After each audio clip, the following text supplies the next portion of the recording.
Ladies and gentlemen, it is that time again. It's Friday night, which you know what that means. It's time for VHI Gaming and Anime. I'm your host, Honk. Joining me is Catch, Dork Boy, and we have the returning, the second coming, which I guess at this point is like the third or fourth coming of the Shroud. I'm sorry, hold on. the Shroud. Yes.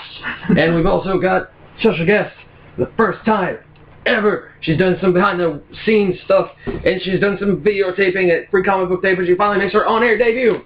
Mrs. Dork Boy. Yes! It's going to be a great night. I think so too.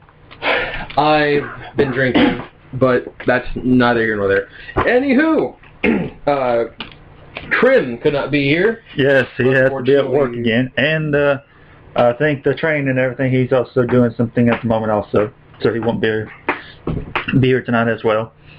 But we give those guys a shout out and everything because, you know, they do work hard. And always, listeners out there, please, we do have a chat message board open and everything. Join us, leave us a comment, you know, feel free to join us in with the conversation tonight. Exactly, you know, leave a comment. We'll read it out on air. We'll answer your question on air. Yeah, it'll be fun. But since Trim's not here, we don't have a whole bunch of Final Fantasy news. But I will say the trailer for Final Fantasy's 3.33 Revenge of the Horde. Is that what they named it?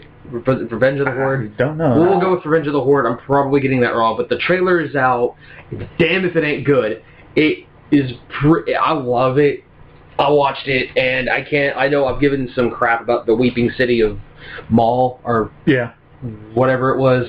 I've given it crap, but it looks good. It looks amazing. I can't wait to get to that point to actually go there. Oh, that's sweet. Dude, it goes from... No, I'm still not going to play this game. No. Well, no. It goes from being like a city to being something else, and then at the end of the point, there's one of the characters who goes from being an upside-down pyramid to a Rubik's Cube to a trippy sphere of doom. And it looks awesome. The entirety of it looks good, but that's all that we've got for the Final Fantasy stuff.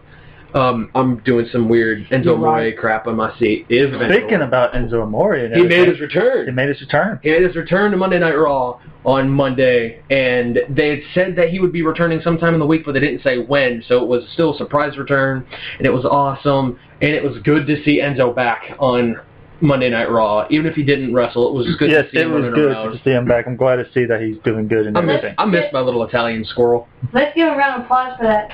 Yeah. I mean, he looked healthy. He was acting like nothing had happened. And in his words, I loved it.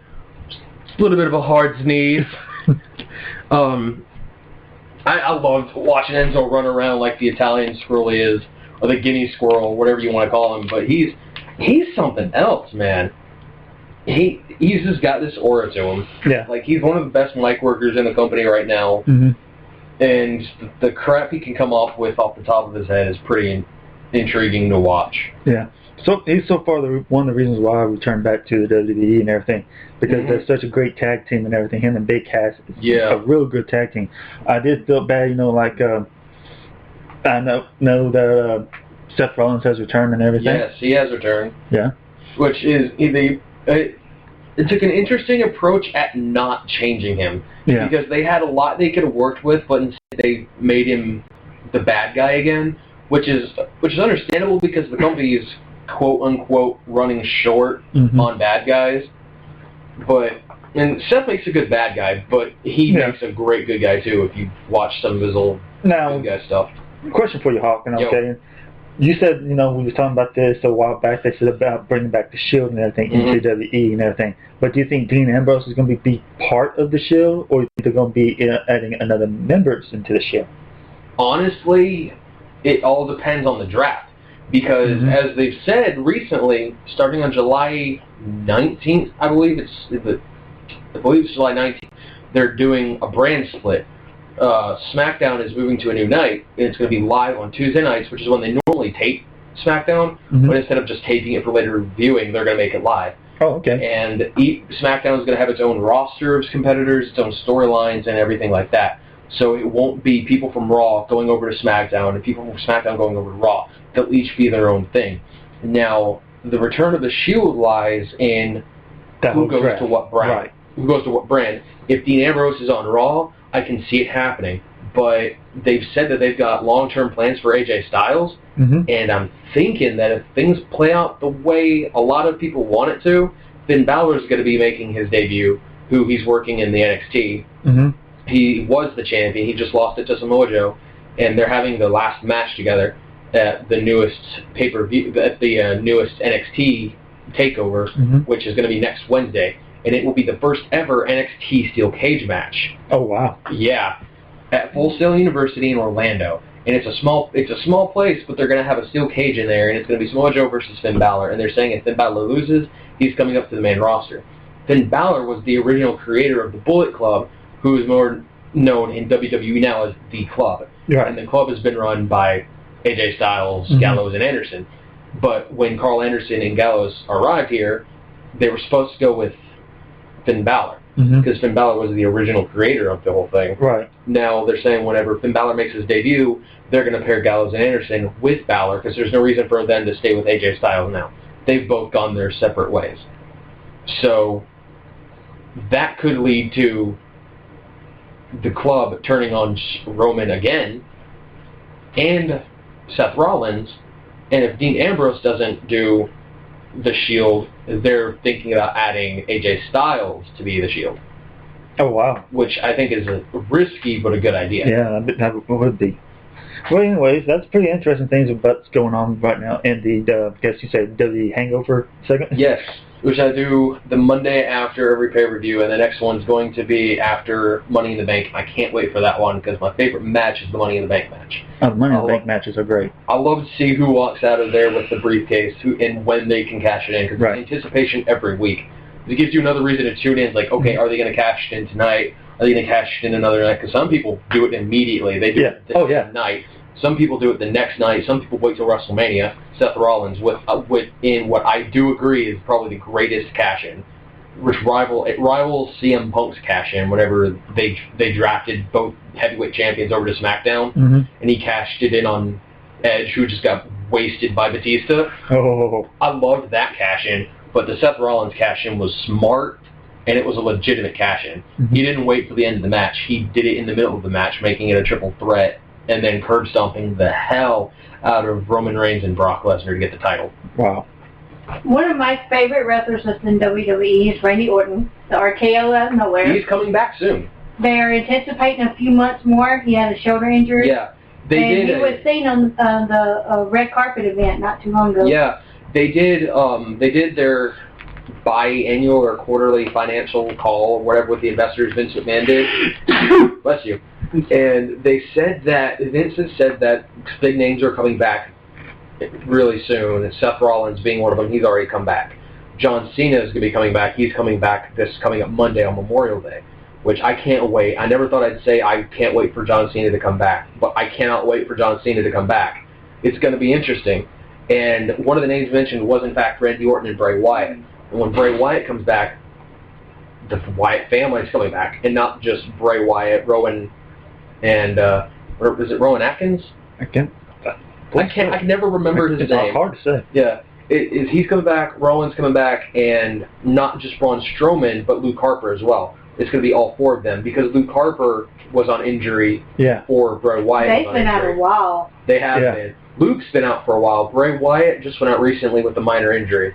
And Neville was on the list of people to come back, because he's been injured too after a baseball slide of all things and blew out his knee. But he's supposed to be coming back, and so is the boss, Sasha Banks.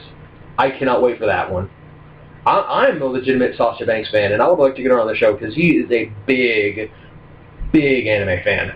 Yeah. Like, she's big in the School Rumble. Oh, really? Yeah, like she said she's watched that 20 times plus over. Oh, School Rumble's such a great series. Oh, yeah. Like, whenever she's on Up, Up, Down, Down, which is Xavier Woods' gaming channel for the WWE, she's been on there a lot of times, and they'll get into some anime discussions on what anime they watch and whatnot, and I'm trying to get a Crunchyroll sponsorship. So, yeah, I guess out of all that, the takeaway is Sasha Banks is amazing, and Money in the Bank is coming up, and I cannot wait for the Money in the Bank match, because that will be something I will be following for weeks to come until they cash in. Shroud, you got something, buddy? well, for gaming section, I really think this needs to be talked about because it was just announced 16 hours ago. So when we get to the gaming section, we'll talk about this. That's why I was being quiet about it. It is pretty good, and if it is true, because one of the words in the title is could, if it is true, this is going to be something big that we're going to be covering. Multiple news sites talking about it. If it is true, and there are multiple news sites like GameSpot, Attack of the Fanboys, CNET, Newsarama, IGN's even talked about it, but I can take IGN, and I could take them or leave them. I'm not a big fan of them. Sorry if I'm not talking about wrestling to anyone who's listening. I'm not a Not big everybody does. fan. No, it's I cool. really The am only Dork Boyd's not a big wrestling fan. Krim didn't used to be a wrestling fan, but we've kind of got him into it through Enzo Amore. I've said it many times. I am not a fan of wrestling. I'm a fan of the mythos. And that's fine. And it's very I love the understandable. mythos. But yeah, because I think we've said it the last show, or I might have just posted it on one of our sites, but we will be having some pretty extensive coverage when it comes to E3 season, which is around the corner. Yes, E3 is around the corner. It's coming up soon, but we are going to be having, I'm at least going to be trying to do live updates about E3 as news comes out. Mm-hmm. I know the Friday show is going to be really E3 heavy. Mm-hmm. We might actually push our 3-hour limit on that show. Well, the thing is, if we do that, let's just do it in segments and stuff like that. Yeah, that might be the best way to do it. Mm-hmm. But because there's a lot of anticipated things to come out of E3, like Bethesda said they're going to hold their own E3 service. They're going to hold their own E3 conference to talk about their new stuff. Rockstar is expected to release 3 new titles at E3. People are saying Red Dead Redemption 2, Grand Theft Auto 6, and something else. Everyone's money is on Red Dead 2 because they have been teasing that for a long time. And it's a good... Red Dead Redemption was a good game. That really is a good game. Yeah. They're talking about a 2 coming out, and the map is huge. If the map that leaked is the real Red Dead Redemption 2 map, it's going to be huge. But again, it's just a leak, quote-unquote leak, so you can't really... You can't really say it's for certain.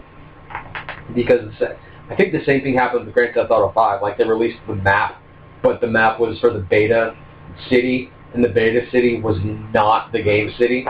It was something completely different. I haven't personally played it, but I've watched Dork Boy play it, and the storyline is actually pretty good. You talking about Red Dead? Mm-hmm. Yeah, oh yeah. Especially the twist at the end. It's just like you play as... Was John Marston? You play as John Marston. Yeah, that's because they know he's the father, because at the end you play as the son. But in John Marston, you play as, like, all of the entire game you play as John Marston. And at the very end, the freaking sheriffs surround him. And murder him. But then, like, the game does a time lapse, so you can play as his son. And I think it's kind of funny, because the morning radio show I listened to, Free Beer and Hot Wings, actually had a Red Dead Redemption discussion. And one of the dudes was like, I think it was Free Beer, was talking about he played like so many hours in Red Dead, he got so invested in it that whenever they killed John Marston, he restarted the game completely to make better decisions to not be in that GD barn. And then he found out it was a scripted event. And so when he went and actually played as the son, he said he hated it so much that he was killing everything in sight. If a buffalo crosses his path, you're dead. Everyone's going to die by my hand. If you're a bird and you're in my sight, dying. If you're just a random civilian or a dog, you're dying.